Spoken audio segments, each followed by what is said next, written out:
Selama ini, kita mengira Yeti atau manusia salju cuma dongeng pengantar tidur, makhluk berbulu putih yang muncul di kartun atau film fiksi. Tapi, bagaimana jika saya katakan bahwa negara adidaya seperti Uni Soviet dan Nazi Jerman pernah menghabiskan miliaran rupiah untuk memburu makhluk ini, bukan untuk koleksi kebun binatang, tapi untuk tujuan militer dan ideologis. Hari ini, kita akan membuka arsip rahasia tahun 1958, menelusuri pencurian tulang di biara terpencil Himalaya oleh bintang Hollywood, hingga hasil tes DNA paling mahal dalam sejarah yang akhirnya menjawab satu pertanyaan besar.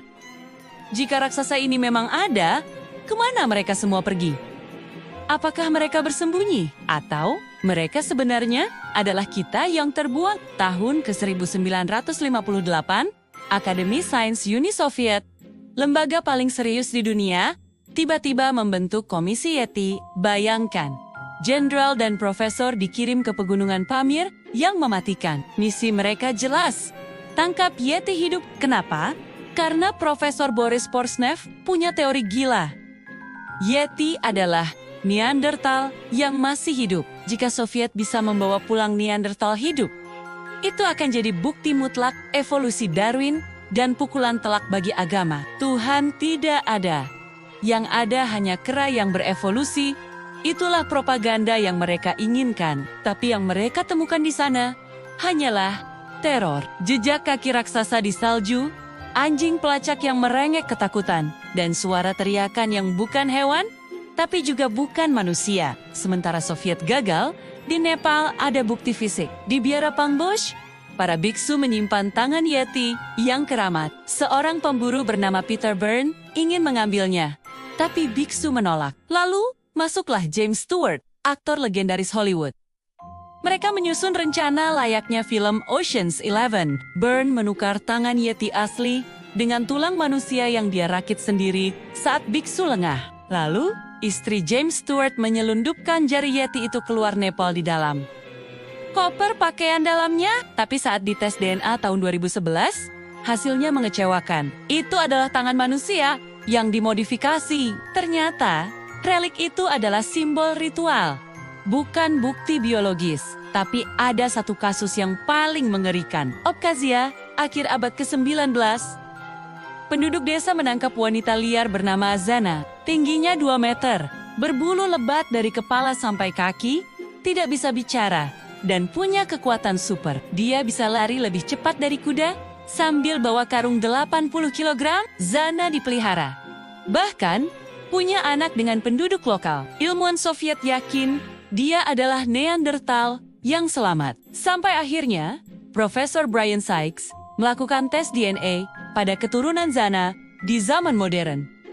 Hasilnya, Zana adalah 100% Homo sapiens. Dia adalah wanita Afrika yang mungkin dibawa sebagai budak, kabur, dan mengalami mutasi genetik langka. Kita ingin melihat monster, tapi yang kita temukan adalah tragedi kemanusiaan yang memilukan. Lalu, video legendaris tahun 1967 ini, Bigfoot betina berjalan santai di hutan California selama 50 tahun 2020.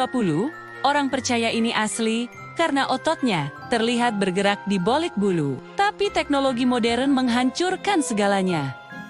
Dengan stabilisasi video 4 Kelvin, terlihat bahwa itu kostum. Dan akhirnya, tetangga si pembuat video mengaku, itu saya. Saya dibayar $1.000 buat pakai kostum kulit kuda dan bantalan bahu pemain American football. Lagi-lagi, kita tertipu oleh mata kita sendiri. Apakah semua ini bohong? Tidak juga. Dulu, ada raksasa bernama Gigantopithecus, keras setinggi 3 meter, seberat 500 kg. King Kong versi nyata. Mereka hidup di Asia, dekat Himalaya. Teorinya, mereka tidak punah, tapi sembunyi di gunung. Masuk akal. Sayangnya tidak, raksasa butuh makan 50 kg bambu sehari. Di puncak gunung bersalju, tidak ada makanan sebanyak itu. Mereka mati kelaparan saat zaman es, atau dimakan oleh leluhur kita. Manusia purba yang lebih pintar dan punya tombak. Tahun 2014, Profesor Brian Sykes meminta semua bukti Yeti dari seluruh dunia dikirim ke Oxford. Rambut, kulit, kotoran, semua dites. Hasilnya, sapi, kuda, rakun, serat kaca, sampah.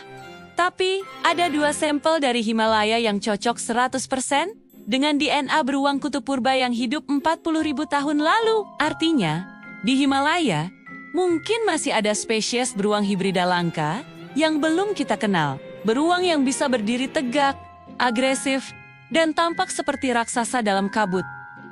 Yeti itu nyata, tapi dia bukan kera. Dia adalah raja beruang yang terlupakan. Yeti menghilang bukan karena punah, tapi karena kamera HP kita makin canggih. Mitos butuh beang-biong dan foto buram untuk hidup. Di era 4K, monster tidak punya tempat sembunyi. Tapi setidaknya kita tahu, jauh di puncak Himalaya sana, ada beruang purba yang masih menatap kita dari balik badai salju. Dan mungkin, itu lebih baik daripada monster khayalan. Terima kasih sudah menonton. Jangan lupa like dan subscribe untuk misteri dunia lainnya. Sampai jumpa!